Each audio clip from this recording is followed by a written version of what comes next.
皆さんこんにちは、パルです。そしてなんとですね、登録者が3000人突破いたしました。皆さんありがとうございます。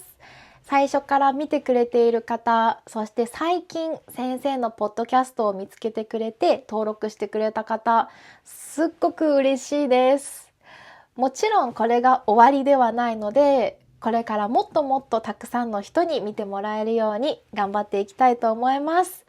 そして今すでに登録してくださっている皆さん、これからもよろしくお願いします。いつもみんなのコメントとかグッドボタンとかすごく先生の励みになっています。これからも皆さん時間があるときはぜひコメントしていってください。それから前々回投稿した貯金が全然できないんですっていうポッドキャストにアドバイスとかくれた方ありがとうございました。みんなのコメントちゃんと一つ一つ読みました。先生の貯金は1円でも多く貯金ができたらいいなぐらいの気持ちでゆっくりやろうかなと思います。散財とかはしないでたまに贅沢するぐらいの感じ。そのぐらいがいいかなと思いました。日本では500円玉だけを貯金することを500円玉貯金って言うんですけど、先生も500円玉貯金とかやってみようかなっていうふうに決めました。なのでみんなのアドバイスもすっごく参考になりました。ありがとうございました。そして前回の内容は結構現実的な話だったと思うんですね。なので今回はちょっと真逆で夢の話をしたいと思います。でも、前回お金の内容だったので今回もお金の夢の話ということで、宝くじが当たったらどんなことをしたいかなっていうことについてお話ししていきたいと思います。皆さんそもそも日本の宝くじっていつ始まったか知っていますか？実は結構歴史が長くて1945年にスタートしました。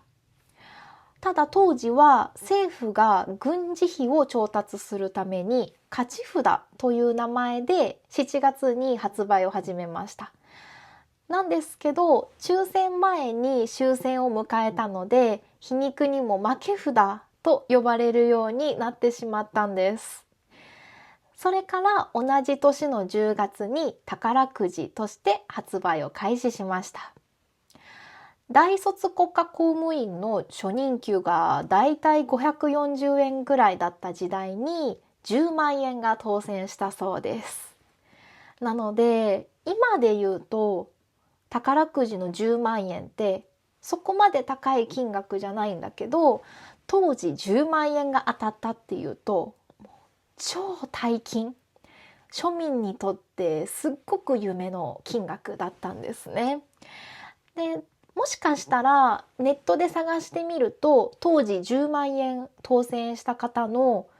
インタビューみたいな動画が見つかるかもしれません。もし興味があったら調べてみてください。で実はその動画先生見たことあるんですけど、その動画の中でね、当時当選した人の名前とか住所は非公開だったっていうふうに言われていたんですね。これは今と特に変わらず、やっぱり当選したっていうとそのお金を盗みに来る人がいたりとか、やっぱり危険にさらされることがあるかもしれないので、当時もそういった個人の情報は非公開だったそうです。で実は江戸時代には宝くじと似た富くじと呼ばれるものがあったそうなんです。この富くじは今でいういわゆる宝くじのことなんですけど、目的が少し違いまして、当時の富くじは主にお寺とか神社の修繕資金、要は直すための資金の調達方法として利用されていたそうです。当時はこの富くじが超人気で、特に盛り上がっていた時には月に30カ所以上でこの富くじが行われていたそうです。この富くじが江戸時代の庶民の一攫千金っていう夢でもあったそうなんですね。はい。で、この富くじの仕組みは今とちょっと違って、番号入りの富札と呼ばれる札を発売して、で、この抽選で当選者を選ぶっていう仕組みだったそうです。じゃあこの抽選方法っていうのがどんなのかというと、箱に入れた番号札を、なんていうかな、なんか霧かな、霧みたいなものでつつく富付きと呼ばれる方法で当選札を決めていたそうです。面白いですね。今とは違った仕組み、抽選方法だったんですね。で、実は今でも時々、カジノとか、違法の、なんていうかな、違法なくじっていうとちょっとおかしいですけど、違法なものがね、今でもあるんですけど、実は当時、その江戸時代にも違法なくじがあったみたいなんです。で、その違法なくじのことを影富と呼んでいたそうです。で、よく当時も、賭博として結構トラブルになっていたとか、そんなことが書かれていました。はい。ということで、こんな感じで日本の宝くじの歴史について少し紹介しました。じゃあ、ここからは本題の宝くじが当たったら何をしたいかなっていうお話を、フリートークみたいな感じでしていきたいと思います。でね、今の宝くじって本当に種類が多いんですよ。いろいろあって、例えばジャンボ宝くじと呼ばれるもの。これは年末、サマー、ドリームなどの種類があって、組と番号が決められています。他にはロト7、ロト6といって、1から37などから数字を選ぶもの。それから一番手軽なものはスクラッチのタイプですね。削ってその場で当選がわかるものがあります。値段もスクラッチが一番安いかなと思います。先生も実はそんなに、宝くじいつも買うわけじゃないので詳しくはないんですけど、だいたいそういった種類があります。で、当選金額もスクラッチが一番安くて、ジャンボ宝くじみたいな、ちょっと難易度が上がるものだともう少し高くなるかなって感じですね。なんか毎回、よし、宝くじ買うぞって思うんだけど、買う前にすっごいよく考えちゃって、いや、買ってもどうせ当たんないよな、みたいな。いつもそういう風に考えちゃうんですよ。でも宝くじって買わなきゃ当たらないから、そもそもその土台にも立てていないんですけど、そう、当たるといいなって毎回考えたりしてます。で、日本の最高当選金額は12億だったらしいんですよ。12億もね、一気に手にしたら、なんか頭がおかしくなっちゃいそうです。なんかどうしていいかわかんなくなっちゃうかも。こう100万円とか1000万円の方がまだ少し現実的になれるというか、12億あったらなんか勢いで仕事も辞めて、もう本当に好きなものをバカバカ買っちゃいそうな感じですね。みんなの国の当選金額、最高額っていくらぐらいでしたか？もちろん全然日本よりも高いところあると思いますけど、いや、先生にはもう考えられない。もう正直10万円でもいいから当たってほしいっていうぐらいですね。でも口座を見てね、こう何億っていう桁を見たらもうなんか笑うしかなくなっちゃうかも。もうそれと同時になんか不安も覚えるかも。なんか怖くなっちゃうかも。先生はね。そうで、最高金額12億だったらしいので、じゃあ今回はこの12億をベースとして当たったら何をしたいかなって話をしようかな。さっき話したみたいにこう現実的じゃないし、なんか想像できないんだけど、先生がもしね、宝くじ当たったら最初にしたいことが一つあって、まずは持ち家を手にすることですね。やっぱり家賃を毎月払うのって無駄なんじゃないかなって思ってるんですよ。最近は、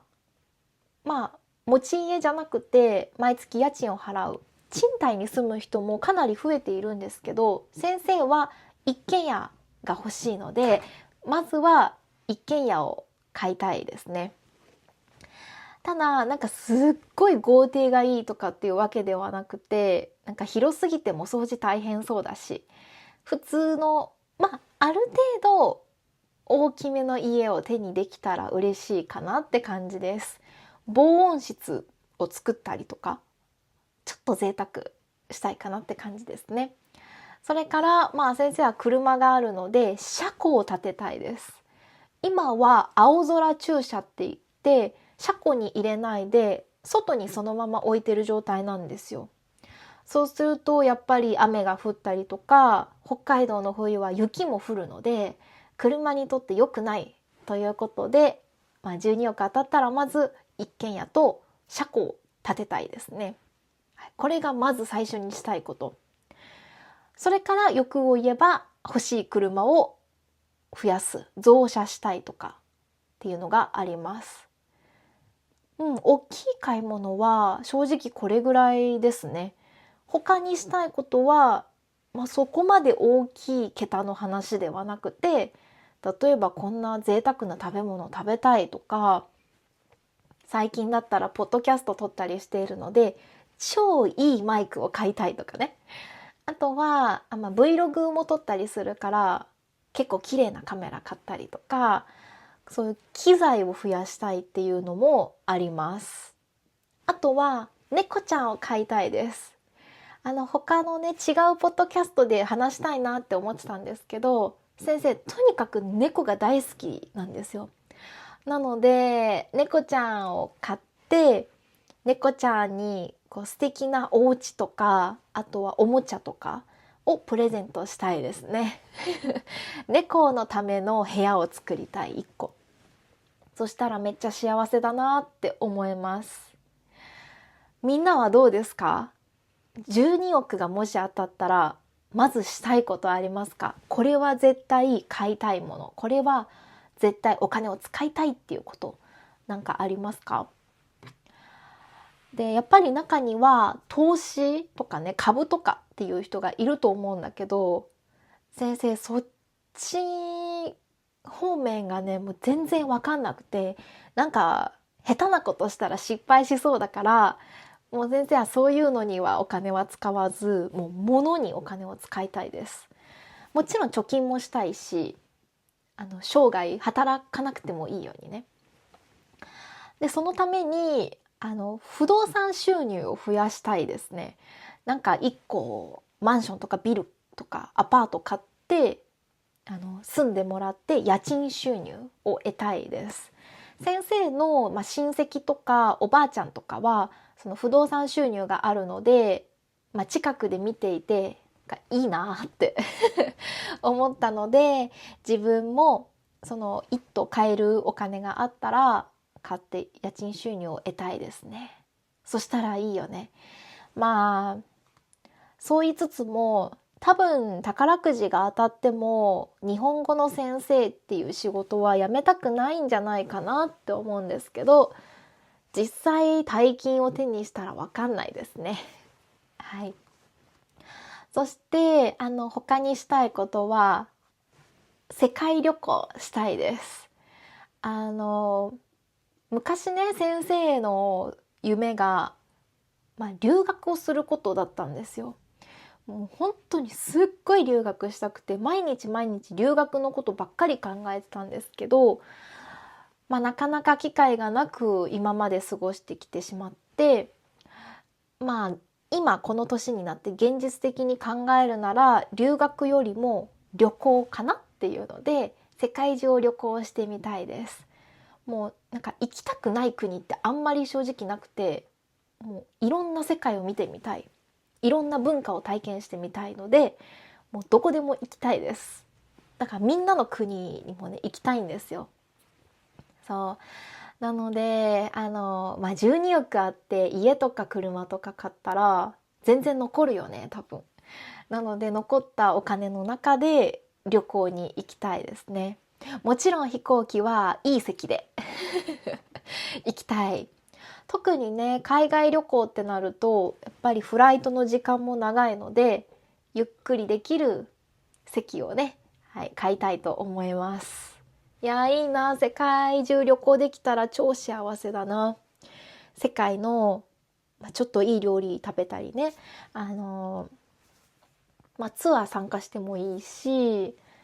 なんかいろいろしたいことがありますね。たくさん。別荘もいいよね。海外に別荘を建てる。世界中に一個ずつ別荘を建てて、行くたびにその別荘に泊まるみたいなのもいいな。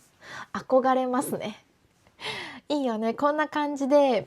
なんか想像してる時が一番幸せだと思います。前回のその貯金ができないっていうポッドキャストよりも、こういう夢の話をしている方が楽しいですね。まあ、こういう風に想像しているうちが、幸せなのかもね。はい。で、先生散々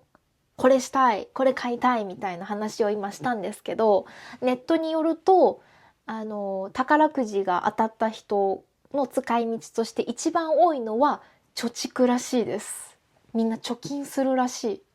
偉いね。いや、だから前話したように多分先生貯金できないから、12億いっぱいあるとか言っても多分すぐ使っちゃうんだろうな。余計なものばっか買って、ちまちまいろんなとこにお金使って、結局、12億もあったのに、もう全然ないよみたいななっちゃうんだろうなって感じてます。ね、お金結局ね、どんだけあっても足りないんじゃないかって思ってますけど、みんなはどうなんだろう。貯金するのかな？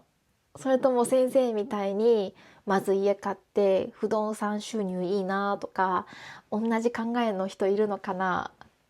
みんなもし12億当たったら、日本にたくさん来てください。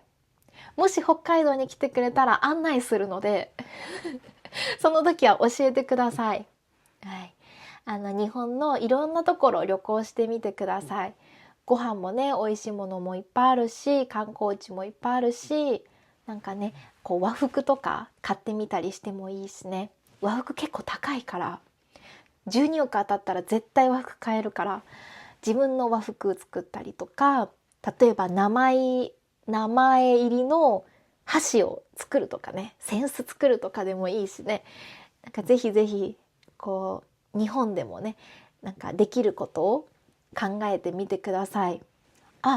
ちなみに、プロの回答は土地を貸すことらしいですよ。土地を買って、その土地を誰かに貸すっていうのが一番賢い方法らしいです。そうなんだ。ね、なんかこうマンションとかよりも土地自体を貸す方がいいらしいです。先生の親戚も今土地を貸してるんですけど、確かに言われてみれば土地を貸す方がいいのかなって思ったり思わなかったりって感じですね。なのでみんなも自分の欲しいもの、したいことをした後で土地を買って貸すといいみたいなんで、みんなもそうしてみてください。当たったらね。なので今回のこの動画のコメントでは、みんながもし12億当たったら何に使いたいかっていうのと、もしね宝くじ買ったことがある人がいたら、いくら当たったか、最高でいくら当選したかもぜひ教えてください。では今回のポッドキャストも皆さん聞いてくれてありがとうございました。みんな宝くじが当たるといいな。先生も当たるといいな。祈ってます。ではまた次のポッドキャストでお会いしましょう。では3000人ありがとうございます。ではもっともっと頑張りますのでまた会いましょう。じゃあまたね。バイバーイ。